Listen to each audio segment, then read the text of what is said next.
Do you use actions in Photoshop? I love actions. They allow you to automate tedious, repetitive tasks at the click of a button. Sure, they're old, but all they've ever needed is a little bit of TLC to bring them into the modern age. Precision adjustments is what we want. An indiscriminate chainsaw is what we got. I'll start with this photograph from the Dreamstime image library, link in the description. And it's great insofar as it goes, right? Happy, cheerful family. They're obviously having a great day together. They're a little overexposed. This girl's dress doesn't have nearly enough luminance detail, and the background is a little bit washed out as well. And that's the kind of thing that actions, new and improved actions, are supposed to take care of automatically. They're going to read the image and make changes accordingly, so you don't have to, right? So I'll go ahead and bring up the actions panel by clicking on this little icon right here. This is the new actions panel that's divided roughly into 3 sections. Now there's 2 sections under suggested and 1 under yours. Come to that in a second.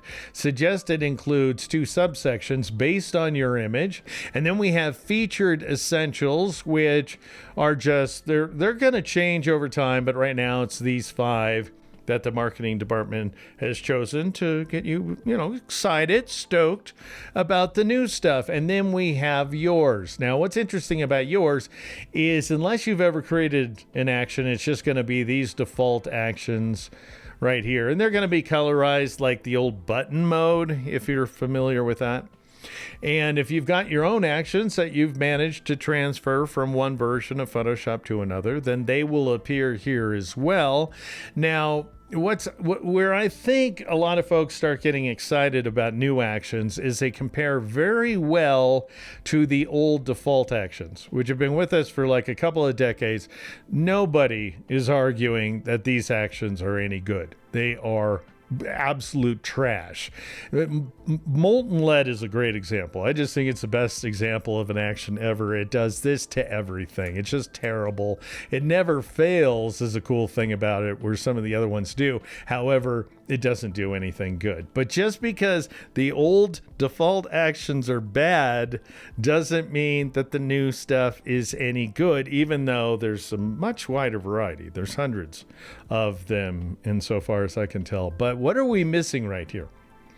We're missing any action control options, anything to create your own actions, which absolutely, and I am going to start sounding hostile at this point, absolutely defeats the purpose of actions in the first place.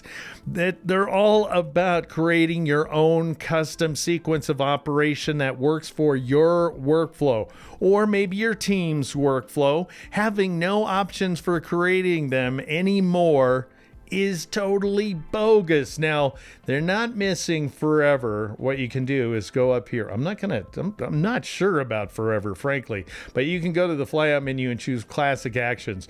The word classic has my feelers up. That sounds a lot like legacy to me, and legacy in Photoshop means it's still there, because if they got rid of it, people would complain, but they're not supporting it any longer. And just imagine if one of the most powerful features inside Photoshop stopped being supported. That's what I worry about.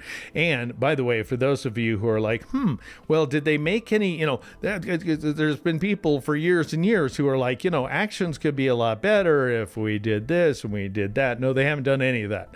Nothing that professional people want on a regular basis has been added. This is the same old stuff we've had forever. And in case you're like going, Deke, I share your feeling of being appalled by this situation, then just give me a little bit of moral support in the form of subscribing and turning on notifications. That's all I ask. Anyway, I'm going to switch back to the new actions, which are bad in the case of yours. Unless they're your actions, they're good. They're probably things you use a lot and would like to be able to modify over time even. But I'm going to switch back to suggested.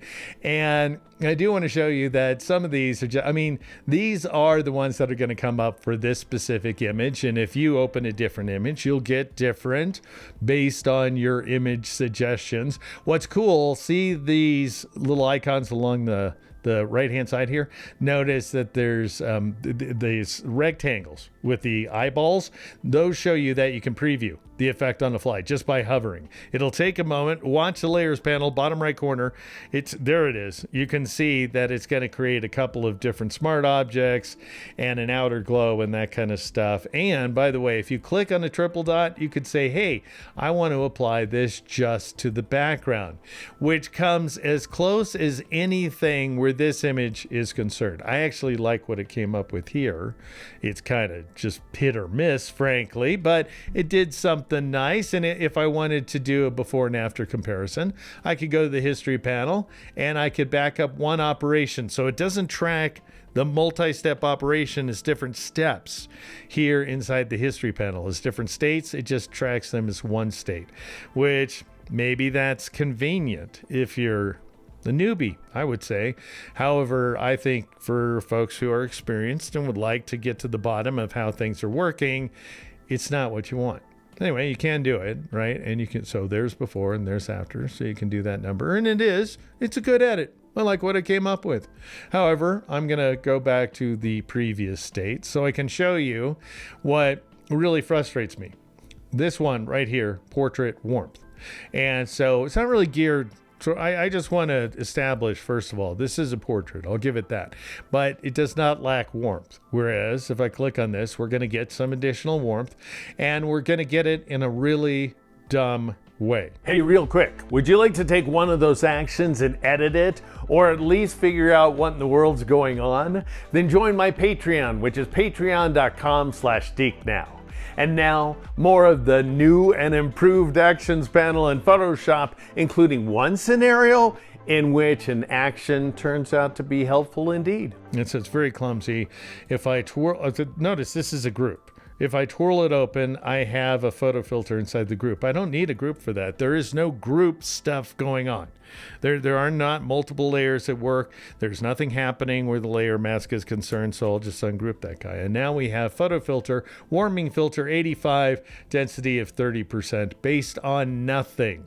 That is absolutely a preset. It's not even as smart as auto levels. It's not looking at the data inside the image. It did when it decided, hey, let me give you portrait warmth in the first place.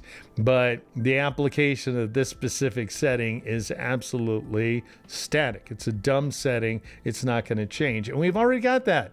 We already have that with preset adjustments right here, which have thumbnails and everything. I don't really like them that much either.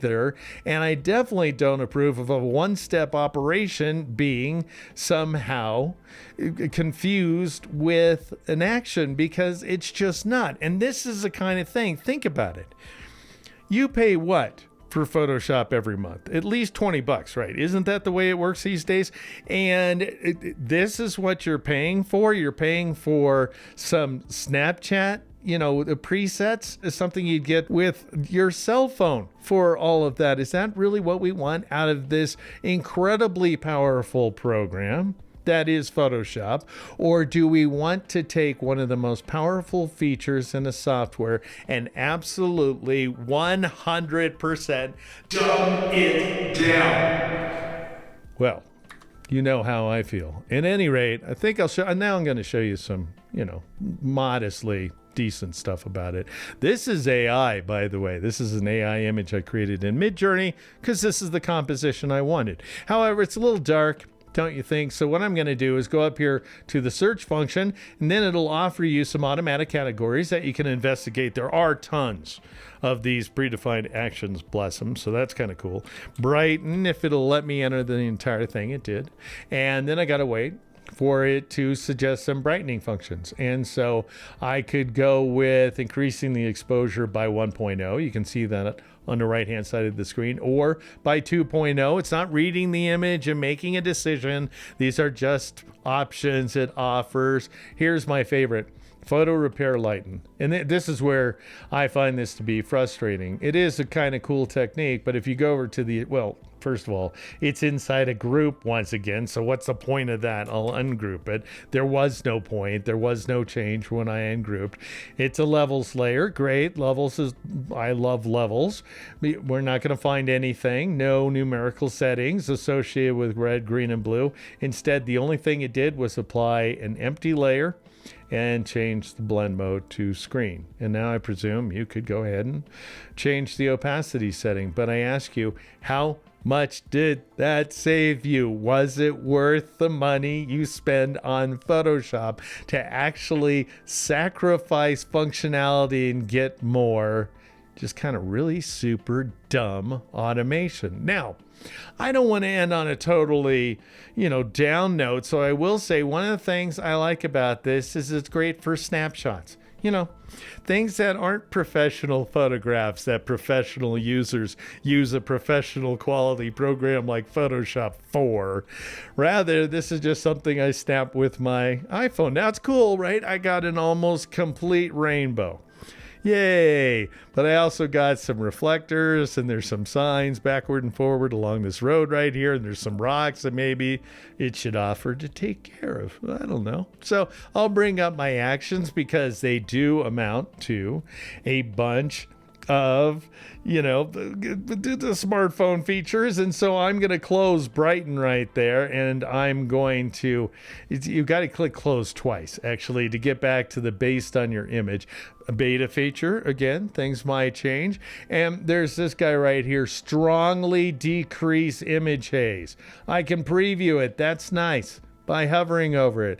And then I could go good. I mean, I could do that on a cell phone too, but whatever. And then I'll click on that, and I've applied it. I've applied it to a duplicate layer, so I still have the original right there, but it's a static adjustment. Didn't even bother to rename the image anything other than background. And so as a result, I can't really tell what it did except by hovering over the eye, which is going to tell you, hey, it decreased the image haze using a camera raw filter. All right, so after all that, here's what I want to hear from you. If you think I'm off base, what's an example where the new Actions panel has proved helpful to you? If you think I'm right, or even if you don't, what do you think Adobe should be doing to make Actions better? Comment below, and then subscribe and turn on notifications. I'm Dick McClellan. This is Deke Now.